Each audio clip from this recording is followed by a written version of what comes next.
Magandang gabi po sa ating lahat and welcome back ulit sa YouTube channel. So, yun guys, since may nag-request kung tawag dito, yung sa aking stante kung gaano kahaba, gaano kalaki, magkanong bili. So, yan, susukat kami ng aking jusawa guys. So, nga pala, time check po tayo, nasa ano na po, 7:18 na po ng gabi, linggo.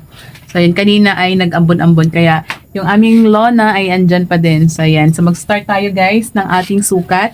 So, dito nga pala, guys, ang sukat nito ay... ano ba sukat nito? Wait lang. Sukatin natin. So, ayan. So, yung sukat natin dito, guys, ay 18 inches. Yan, 18 inches siya, guys. Ganyan yung... Ano ba to? Haba? Lapad. Ay, yung lapad niya. So, 18 inches yung lapad niya. Tapos, yung...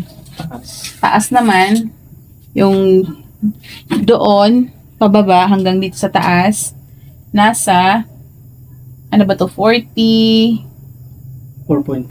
nasa 4.5, 44.5. 44.5 inches siya guys. Yan. So, yung haba. Kasama na dito yung ano, yung, tawag dito, yung paa niya. Kasama niya yung paa. Pero pag hindi kasama yung paa, nasa ano lang siya. 41.5. Yan, nasa 41.5 guys. Yung 41.5 inches. Yan. So, dito naman guys, yung gaano siya ka haba. Yan. Start tayo dito. Oops. Ilan? 6 feet. 6 feet. So, nasa 6 feet guys, ang haba nito. Yan. So, ano to siya guys? Yung apat yung layer niya. Like ito, 1, 2, 3, 4. 4 layer siya. Yan. So, kung isasama pa to yung sa taas, 5 na siya. So, ayan. So, ang ginawa lang namin dito guys, nilagyan lang namin siya dito ng harang para at least meron siyang division. Like dito, puro mga noodles. Tapos, ayan, yung mga pansit canton ko. Tapos, sa baba naman, yung aking mga school supplies. Tapos dito naman yung mga ating mga papaganda. Ayan. So nilagyan namin siya ng harang dun banda sa may gitna. So yung ano naman guys, nga pala yung ito yung ano niya, kapal niya, kasi may nagtanong hindi daw ba delikado kasi meron tayo ditong nilagay na istante ng mga candy. Tsaka meron din tayo istante dito ng mga biskwit. May nagtanong kung hindi ba daw delikado na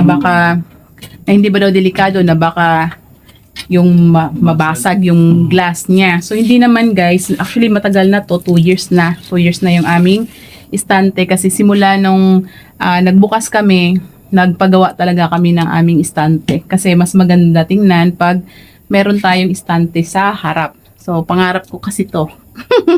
So, ayan. So, para hindi siya naman delikado, so nilagyan namin siya ng karton dito. Yan, oh. Para hindi siya diretso dun sa may glass. Yan. So, dami natin kalat.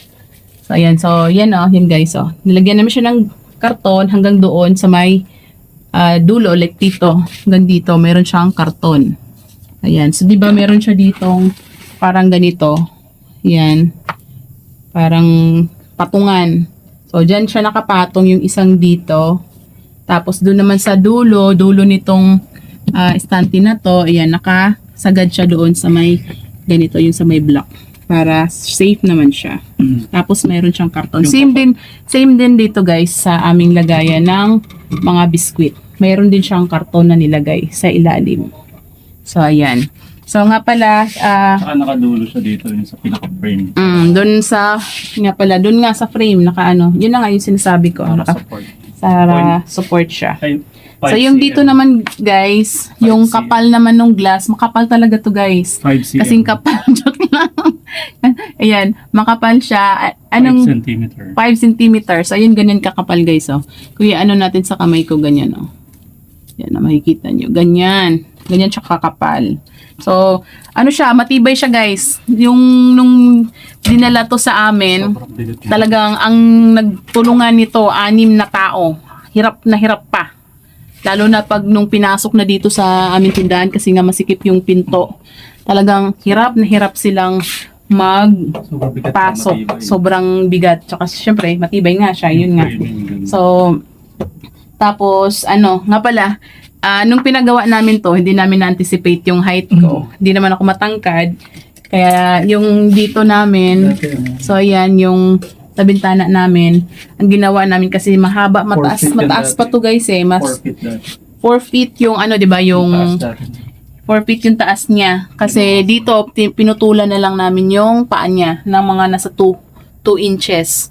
Kasi yung, yun nga, di ko, Hindi lang 2 inches. parang dito kasi masyado nang mataas, parang ganun. Tapos, hirap akong abutin to. Kasi ayan guys, nakaano na dito sa dibdib ko. Tapos, hirapan pa ako.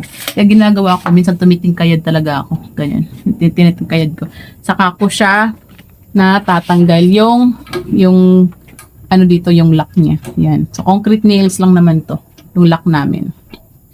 Tapos, ayun. So, pag nagpagawa kayo guys ng like nito, yung istante, talagang i-ano nyo na, sukatin nyo na doon banda sa, kung lalo na kung ilalagay nyo sa harap, sukatin nyo na doon sa bintana ninyo para hindi kayo Yes, mahirapan mga yan, pag kinukuha, tanggal-tanggal dun.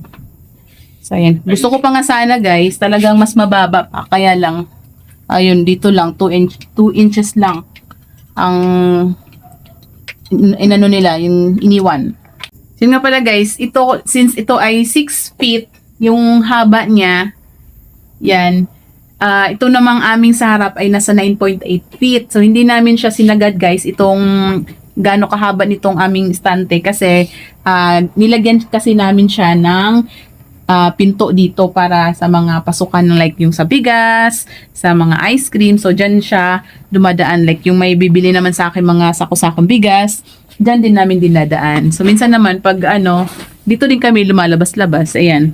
Para lang may pinto kami dito sa harap. Kasi pag wala kaming pinto dito sa harap, doon pa kami guys, lalabas pa sa gate. Medyo malayo-layo. Ayan.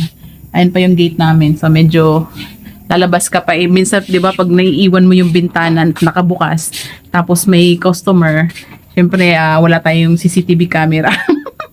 So ayan, so hindi natin alam kung ano na nangyayari. Kaya para at least dito lang alam mo kung anong nangyayari dito, 'di ba? Kasi malapit lang naman eh.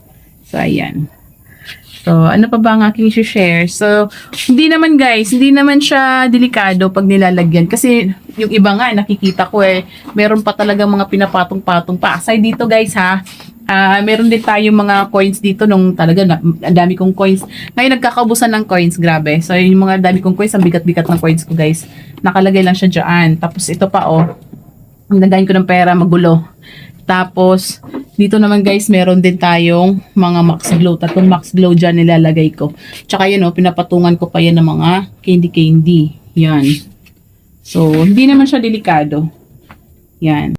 So, magkano nga ba ang aming pinagawa dito sa aming stante ay nasa 7,800 po siya guys. Ayan. So, talaga nung nag-inquire kami, medyo talagang namahalan ako kasi, 'di ba, what is 7,800, almost 8,000 na yun, 'di ba? Ang mahal-mahal talaga. So, sabi naman na talagang ang stante na gagawin niya ay matibay at saka makapal talaga yung glass, maganda. So, yan naman, totoo naman din. Yan, maganda naman talaga. Matibay, makapal. So, magto 2 years na to guys. Since nung nagbukas kami, meron na talaga siya. So, yan lamang guys ang aking share. Maraming salamat sa panonood. Paalam, bye-bye.